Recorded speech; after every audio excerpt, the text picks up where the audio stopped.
Hey, what's up? This is the Tower Elite room in Luxor. And quick room tour. Whoops, wrong light. Let's see here. Washroom. Hello.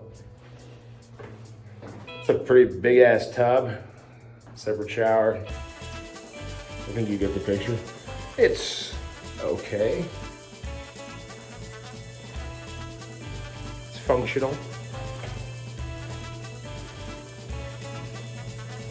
King size bed.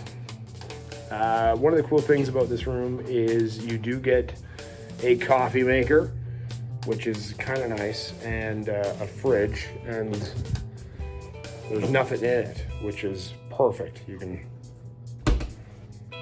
you know, put your leftovers and stuff and not need to worry about getting a gigantic room service bill.